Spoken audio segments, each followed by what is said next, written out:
It was May 15th, 2016, and George Foreman was sitting in his Texas home when his phone rang. The voice on the other end was Lonnie Ali, Muhammad's wife. Her message was simple and devastating. Muhammad didn't have much time left.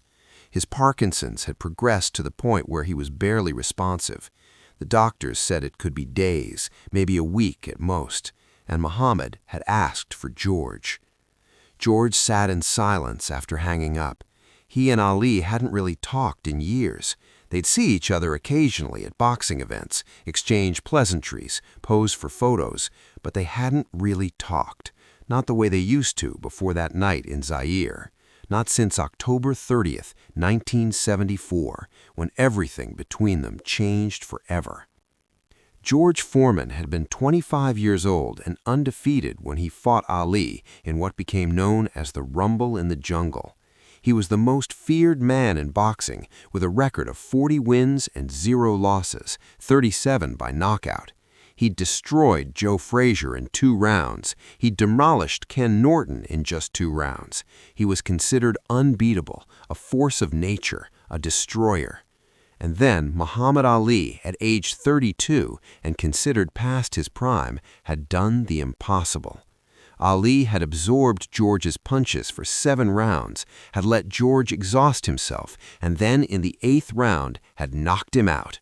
In front of 60,000 people in Zaire and 1 billion watching on television worldwide, Ali had ended George Foreman's invincibility. George had never fully recovered from that night. Not physically, he'd healed from that, but emotionally, spiritually, something had broken in him in that ring in Kinshasa. He'd lost more than a fight that night. He'd lost his identity, his confidence, his understanding of who he was. In the years that followed, George had retired from boxing, become a minister, and eventually made an unlikely comeback in his 40s. He'd even won the heavyweight championship again at age 45, becoming the oldest heavyweight champion in history. He'd become successful, wealthy, famous for his grills and his gentle personality. He'd seemingly moved on, but the truth was, George had never fully made peace with what happened in Zaire, and he'd never fully made peace with Muhammad Ali. Now, 42 years later, Ali was dying, and he'd asked for George. George booked a flight to Arizona that same day. During the 6-hour journey, he thought about everything: the fight, the aftermath, the decades of complicated feelings, the question that had haunted him for 40 years: why? Why had Ali done it that way? Why had Ali let George punch him over and over? Why had Ali talked so much trash before the fight, calling George a monster, calling him ugly, saying terrible things that had hurt George deeply? George had asked himself these questions 10,000 times, and now, maybe, he'd finally get answers. Or maybe he'd just say goodbye to the man who'd changed his life in ways both terrible and profound. When George arrived at Ali's home in Scottsdale, Lonnie met him at the door. She hugged him tightly, thanking him for coming. She looked exhausted, like she'd been crying for days.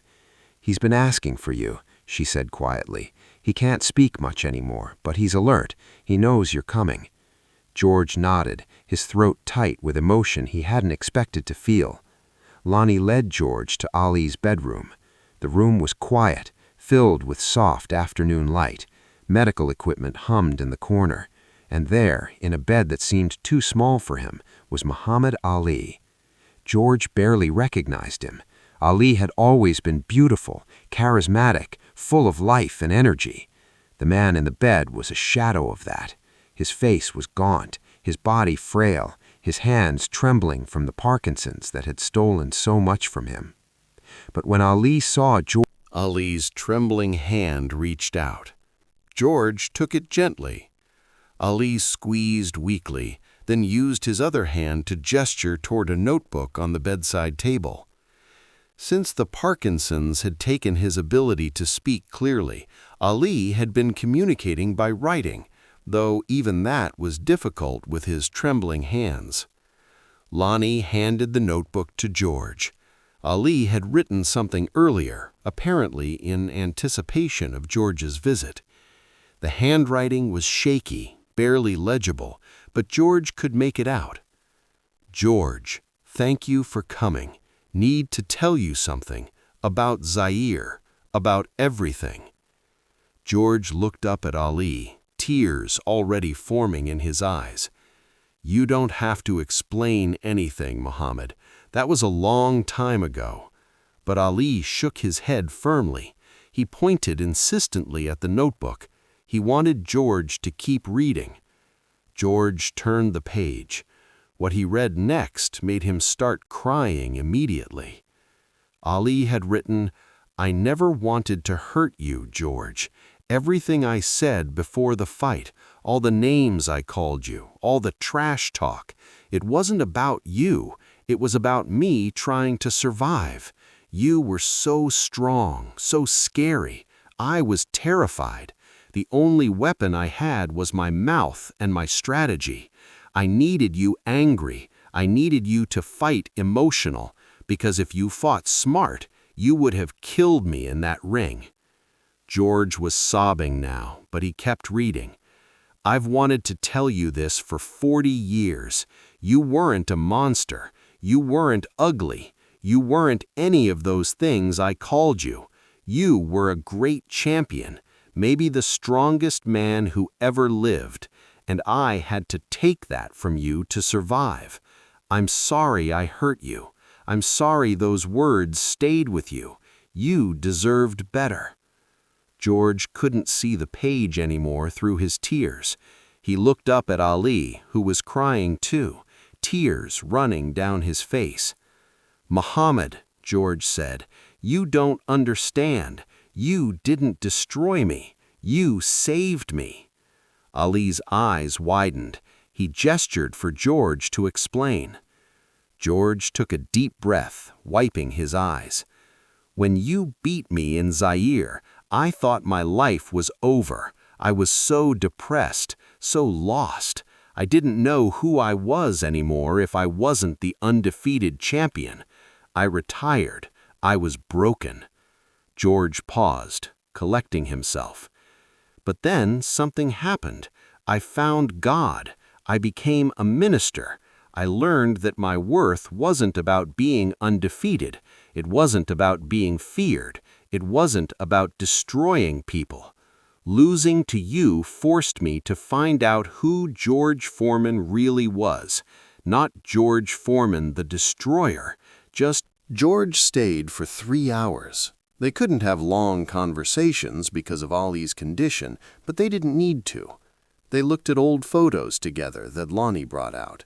They watched footage of the rumble in the jungle on a tablet, and George pointed at moments on the screen, making Ali laugh when George showed how Ali had made faces at him during the fight. At one point, George said, "You know what I tell people now when they ask about that fight?" Ali looked at him with curiosity.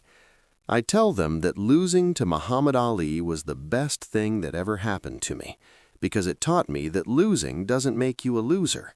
How you handle loss makes you who you are, and you taught me that, champ." Ali smiled, that famous Ali smile that had charmed the world, and gave George a thumbs up. Before George left, Ali wrote one more thing in the notebook: "Come back soon." George promised he would. George visited Ali twice more in the following weeks. Each visit, Ali was a little weaker, a little more faded, but the peace between them was complete. The wound that had existed for 40 years was healed. On June 3, 2016, Muhammad Ali passed away. George Foreman was one of the pallbearers at his funeral, helping to carry his friend to his final rest. As George walked with Ali's casket through the streets of Louisville, he thought about their last conversation, their last embrace, their last moment of understanding. At the funeral, George was asked to say a few words. He stood at the podium, looked at Ali's casket, and said something that made everyone in the room cry. "People ask me about Muhammad Ali. They want to know about the rumble in the jungle. They want to know about the knockout. They want to know if I'm still angry about it. And I tell them this: Muhammad Ali gave me 2 gifts: The first gift was on October 30th, 1974, when he defeated me and forced me to find out who I really was. The second gift was on May 15th, 2016, when he told me he was sorry for something he never needed to apologize for. Both gifts changed my life. Both gifts made me a better man. George paused, his voice breaking. Muhammad Ali was my opponent. He was my rival. But more than anything, he was my brother. And I will miss him every day for the rest of my life. But I'm grateful. Grateful for the fight, grateful for the loss, grateful for the lesson, grateful for the friendship, grateful for everything. After the funeral, George told reporters something that became one of the most quoted statements about Ali's legacy. People remember Muhammad Ali the boxer. They remember Muhammad Ali the activist. But I remember Muhammad Ali the man who taught me that it's okay to lose, it's okay to be vulnerable, and it's okay to say you're sorry, even when... George Foreman is 75 years old now. He's been retired from boxing for decades. He's a successful businessman, a minister, a grandfather. He's lived a full, rich life. But he says that those final hours with Muhammad Ali were among the most important of his life. Because in those hours, two men who'd been defined by one fight for 40 years finally transcended it.